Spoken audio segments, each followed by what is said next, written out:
Thank you for the invitation to be here this evening and for the warmth of the welcome. I'm rather an enthusiast for art films. Sorry?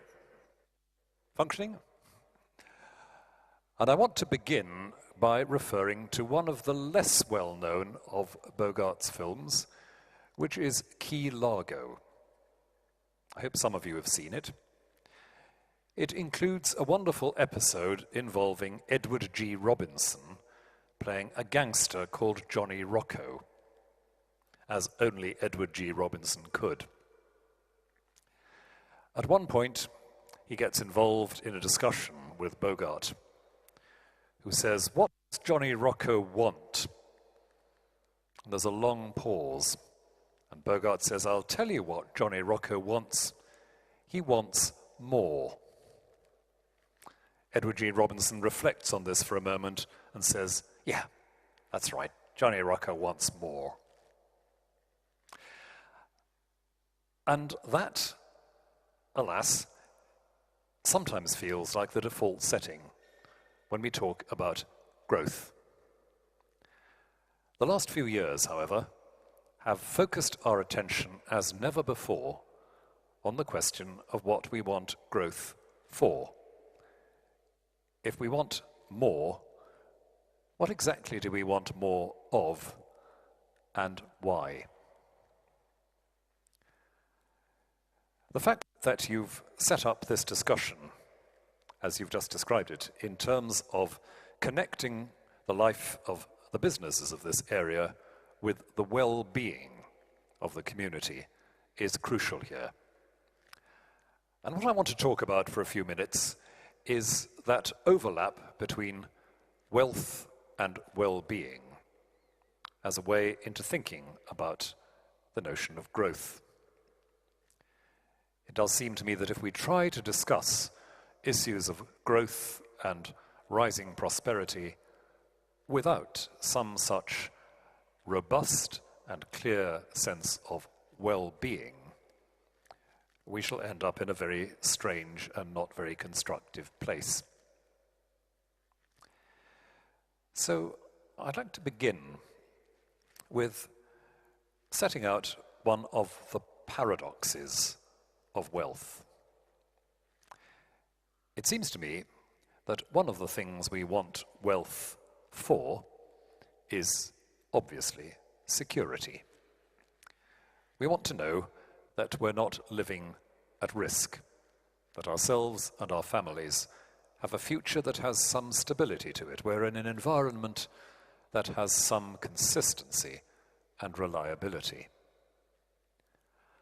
But, and here's the thing we don't always register, that stability is what allows us to take the risks we need to take, to change, to push the envelope, not just to stand still. We need stability so that we can take risks. We need to feel secure so that we're able to do things that are a bit insecure. If everything is about security, nothing changes. If everything is about risk, everyone feels anxious. So well-being, it seems, includes trying to find that very elusive point of balance where we have enough sense of security to enable us to move out and to do new things. Enough sense that we're a dependable environment, an environment that won't let us down, to let our imaginations run a bit. And that, as I say, is quite an elusive point to get to. And one of the problems of the last few years and the economic crisis we've been living through is that it's temptingly easy to react away from a context that doesn't feel at all reliable for a lot of people, and to batten down the hatches, and to say this is no time to take risks, this is no time to move out of our comfort zone. But well-being includes that capacity for imagining and pushing the boundaries just as much as the need for a dependable environment where we feel we're not going to be let down. And actually, when you think this through, it's not really rocket science, is it? In our personal relationships, we desperately need security. We need the assurance that we're not going to be let down. And we need that not so that we can simply snuggle under the duvet, but in order to create new relationships for ourselves, in order to shape the world and ourselves a little bit more. Well-being is about satisfying human relationships, undoubtedly. And at the same time, it's about that appropriate level of freedom in respect of our environment and our possibilities that gives us the satisfaction of being creative. And I suppose, if I can be theological just for a moment, that's the particular point of balance that a theologian from the Jewish or Christian tradition would want to see as involved in our very place in creation. We are given an unbreakable relationship with our Creator, not so that we may snuggle under the duvet of our experience, but so that we may be creators in a secondary way along with our Creator. That is part of our being. Satisfying human relationships, freedom from stress, the anxiety of instability, access to what enlarges or enriches us. All of those are involved in our well-being. All of those are therefore part of what our wealth is for, in the profoundest sense.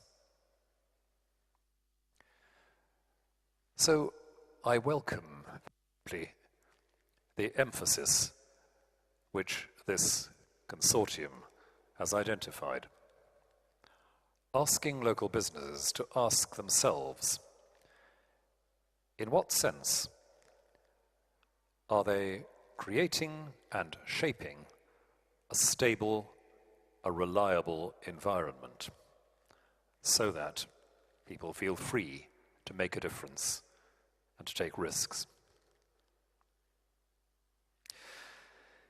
Easily said, but of course we are still in an overall social and economic environment where stability just is not the first thing that comes to mind, is it?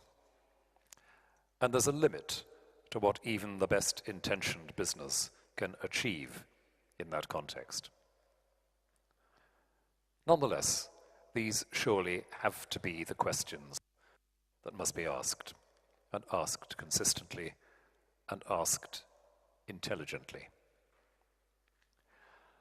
And to go on pressing those questions is to recognize, of course, that the activity of business is something inescapable in human life, one of those forms of cooperation that we most regularly involve ourselves in. And that therefore, the life of business enterprise is properly part of a whole interlocking picture of how human beings shape, influence, and even serve one another. The religious viewpoint from which I come and from which I speak is one which lays very, very heavy emphasis on interdependence, and therefore one in which wealth always has to be conceived in terms of what it makes possible for other people, not just for myself. Again, for the well-being that we share, the well-being of functioning relationships that allow us to move out, to grow as persons, not just as economic units, to take the risks that will open up fresh possibilities for others.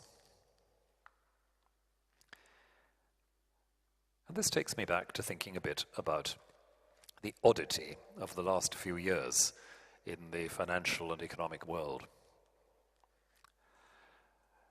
Oddity, because it seems to me that part of what has got us into the economic mess we're in at the moment, internationally, is a breakdown of some of the deepest values of business itself. One could say a lot about those virtues, but let me just focus on two things in particular, which seem to me to be crucial in the life of well-functioning business. And if I'm wrong, you'll put me right in short order, I'm sure. The first of those virtues is the very obvious one of trust. Well-functioning business depends on the cultivation of trust. Not just in structure, but once again in relationship. It depends on the capacity to consolidate, to reinforce people's sense of their own worth by recognizing that others are dependent on them for their honesty and their integrity. Business has always relied on that. And I can remember vividly, shortly after the first dramatic days of the crash in 2008, a very, very senior executive in a very, very prominent concern in the City of London saying to me glumly over breakfast, "We have, of course, completely forgotten the priority of trust in the way we've conducted our affairs. We have made ourselves untrustworthy." And the second traditional value of the business world is a long-term perspective. Modern business, as it develops in the late Middle Ages and the Renaissance period, is about deep breaths and long views. The creation of limited liability companies precisely so that you're not dependent on instant returns and predictable outcomes, so that you can think a bit beyond the comfort zone, so that you have just enough to keep you going beyond what's obvious. And that, of course, is precisely what trust makes possible and encourages. When you have trustful relations, you have the possibility of a longer view. You don't measure people by what they deliver tomorrow or the day after. You have the freedom to look more broadly. And the whole development of early capitalism, as far as I can see, is about the weaving together of those two themes, trust and the long-term view, which consolidate that blend of stable, dependable environment and creative risk-taking, so that well-being is maximized. And over these last few years, we've become bitterly conscious that just as trust has been undermined by some financial practices, so has the long-term view. A couple of days ago, I was at a meeting in the premises of a city firm. It was a meeting of a little group working on some fundraising for a project connected with my college. As we went up from the first floor to the seventh in the lift, one of my colleagues rather wryly remarked that the sum we were hoping to raise for our college project over the next few years was probably a sum that had already been added to the corporate wealth of the concern whose guests we were in the time it took for us to get from the first to the seventh floor. That may be an exaggeration, though I doubt it. But it does seem to me that the feverish atmosphere of financial markets in the last few years has done quite a lot to weaken that historic, traditional sense that the long-term view, patience about outcomes, is one of the proper virtues that business practice teaches us. And the work of some people like Michael Sandel in the United States and Richard Sennett in the United Kingdom has also brought to light more and more clearly over the last few years the impact that this has on our very sense of what it's like to be human. It's increasingly foregrounded a style of human life and human relationship that is anxious, feverish, desperate to nail down results almost before you can't even say the ink is dry now, but before your fingers are off the key. So, if we're talking about wealth, well-being, and the virtues of business, we need to frame that within a sense of what kind of life is good for human beings. And I believe within a conviction that kind of life is one capable of patience, capable of the long-term view, capable, therefore, of exactly that space for imagining, risking, innovating that can only come when you have a sense of fundamental security and trustworthiness around you. There's still, I think, in many quarters, a sense that we might one day soon get back to normal in the international financial world. But those who approach this with more intelligence seem less and less convinced that there's a normal to get back to. We have to do some much harder and more fundamental thinking. And thinking which has to bring in that deep question, what is this for? What is well-being like? What are good lives like?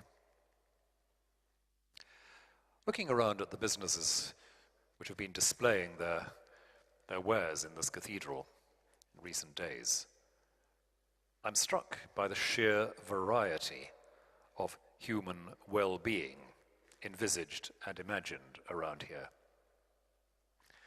Struck by the ways in which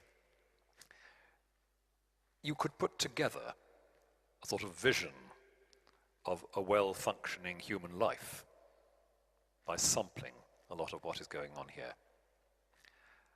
And increasingly the task we have, I believe, is joining dots, putting together those facets of a well-lived life to get a slightly larger, slightly more generous picture overall of what it's like to be a human being, what the well-lived life feels like.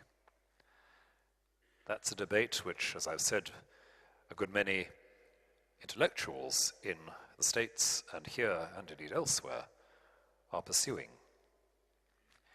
But we have, in a network like this, a rare and welcome opportunity of carrying that forward, not at the seminar level, but at the level of intense, lucid, courageous and challenging discussion among practitioners who know something of their responsibility to the community, who know something of the possibilities and the challenges.